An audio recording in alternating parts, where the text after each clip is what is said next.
This is boxing. This is Top Rank. And this is the main event. Now, one thing to be noted in the opening round, as Lopez comes out with the right hand, is that Lomachenko has been a slow starter.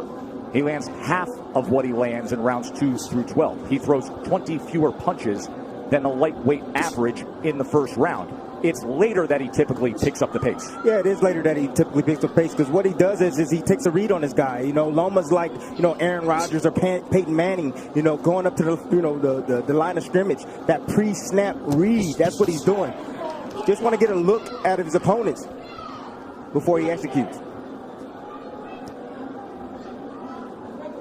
Like what Lopez is doing in this first round, he's getting that jab going. Oftentimes righties don't throw jabs against lefties, and that's a misnomer. The jab can land. Lopez hasn't really landed it, but he's getting himself in position to land other shots. Not only is it common to not see orthodox fighters do that against a southpaw, it's uncommon to have any productivity with the jab for Lopez. That's just not who he is. He looks for the right-hand power punch.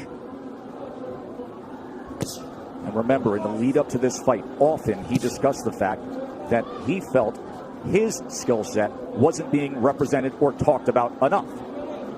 That's not why the world fell in love with Lopez. He's shown more power than he has IQ and skill set. But he does have the skill and the ability to box a Loma, and we're seeing it right now. Halfway through round 1, this is exactly what we told you about Loma, about being a slow starter, about downloading the information and not firing off the way we typically see.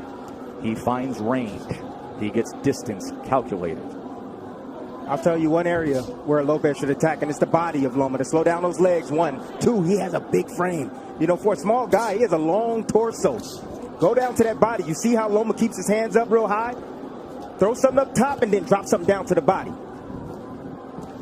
There it is. And there is the right hand to the body from Teofimo Lopez. These are the rounds why Loma is downloading information Lopez can put in the bag right now. Keeping his hands working.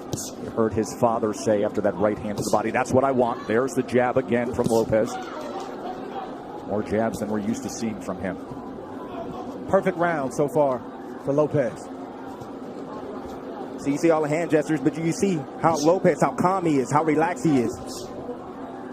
Tried to come across with that right hand to the body again. Remember, there were so many who thought that Teofimo would come out as the brash, young, bold fighter and jump on Loma. Instead, measured, calculated, utilizing the jab, and went to the body with the right hand. Well, Embry has called out Loma for as long as we can all remember, dubbing this ascension the takeover. That's the most essential thing that Lopez is doing right now, is just sticking the jab out. He's not landing it, but he's occupying Loma. He's not allowing Loma to get comfortable or to be able to gauge his range. And in the meantime, he's flicking jabs out, and he's landing that straight right to the body. That's a beautiful shot right there, and he got his foot outside the lead foot of Loma to land that right hand to the body. But what I like about what Lopez is doing is he is shooting the jab, but he's staying inside to land his jab. We don't talk about this often, but if you move to your right, you're able to find the angle with your jab a lot easier than moving left. Goes to the body again, and then a right hand comes in from Teofimo Lopez. Yeah, you see that power, and you see Loma respecting that power. He felt it already. So the body work continued, and then all of a sudden Lopez goes up top with a right hand. Already started to see redness on a rig page on the left side of Loma. Yes. He's going to touch to the body. Good work so far. 6 body connects for Teofimo Lopez early on here. It's going to take about 4 rounds for Loma to get acclimated. He's been out of the ring for about a year, 14 months or so.